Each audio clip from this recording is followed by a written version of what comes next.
There's lots of accompaniments that you can have with confit duck.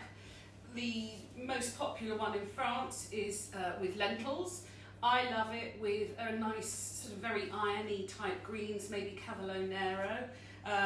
But it's lovely to have a little bit of starch with it. So today we're going to have ours with potato rosti.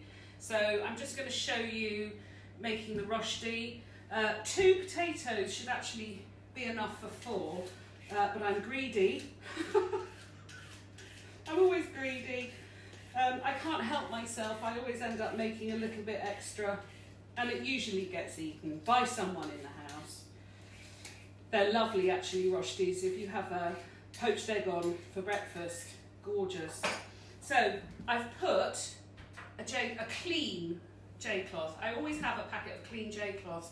I find them incredibly useful for putting meat on in the fridge when I want it to sort of absorb all the juices. But here I'm going to grate my potatoes into the J-cloth.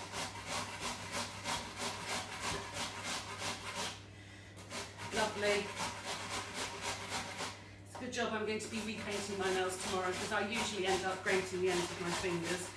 I'm not a good example. So what I should do is not look at the camera when I'm doing this and actually watch my fingers. I'm sorry, I'm a bit of a coward. I'm not going to go right to the end. Now the reason I'm grating it onto the J-cloth is the secret with rosti is to get out as much of the liquid as possible. You can add lots of things to your rosti. It doesn't have to be plain. I'm going to be putting parsley in today. You could cook down some onions and then mix those into the potatoes.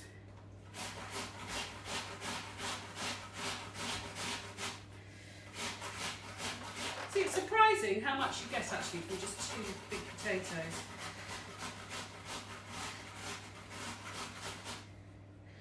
Just being careful with my knuckles. Okay, last one.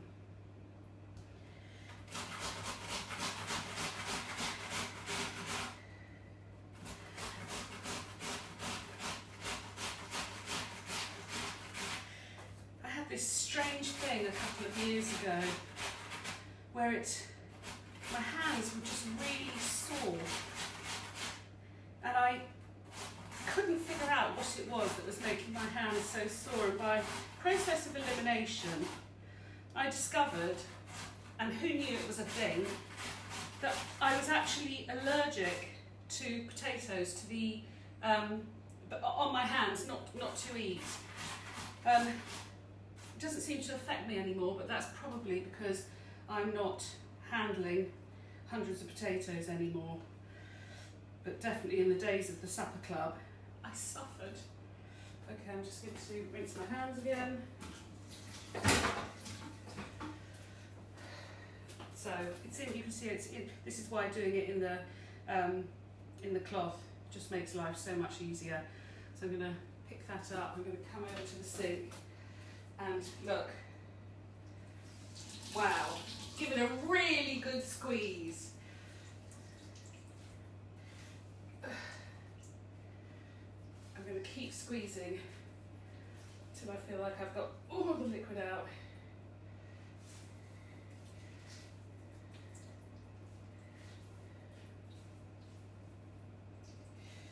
There we go. Keep going, keep going. Keep going. That's a huge amount of liquid. There we go. So now I'm going to dip this into a bowl. There we go. Lovely.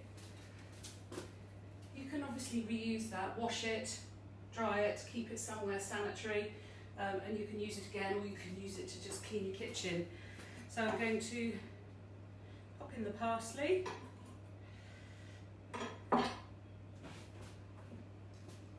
Really good ground pepper.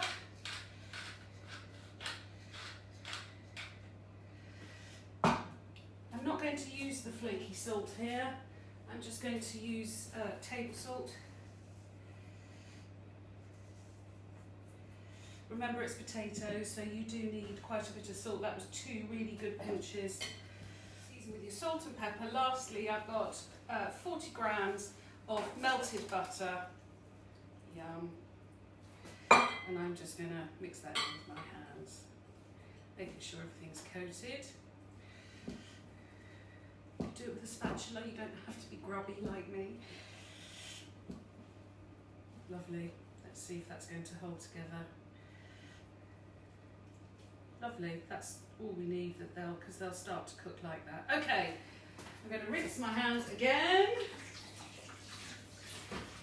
So you need a non-stick frying pan for this one and some flavourless oil.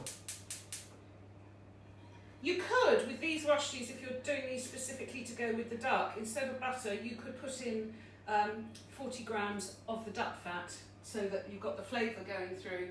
So I'm just putting enough oil that the bottom of the pan is covered. Any flavourless oil will do. It's really, I always sort of encourage people to use what they've got. Vegetable oil is the obvious one.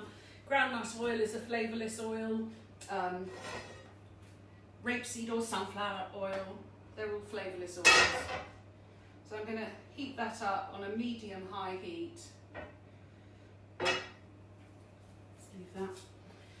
Stop fiddling, Julie.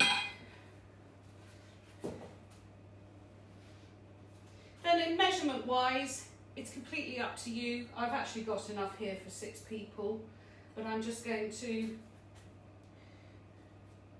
put it in a sort of a rough ball. Let's see what temperature that is. Well, that's already up to 137, so there we go.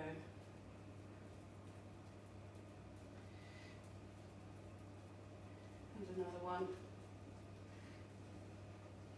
Doesn't matter if a few bits fall off. You can see how they're incredibly quick to make.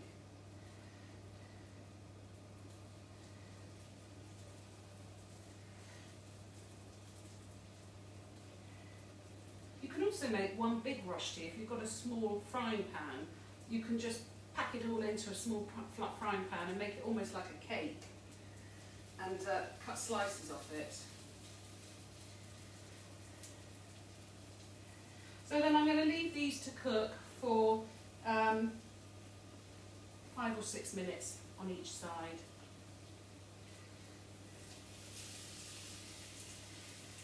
Cut, Nick.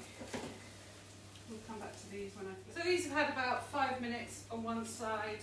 I'm just, oh look, lovely and brown. I'm just going to flip them over. Whoops.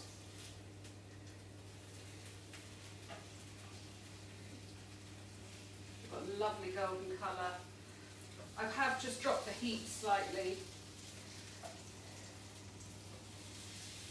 Lovely.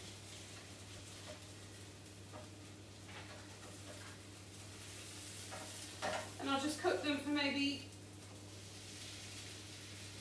4 or 5 more minutes on this side, and then they're ready to go.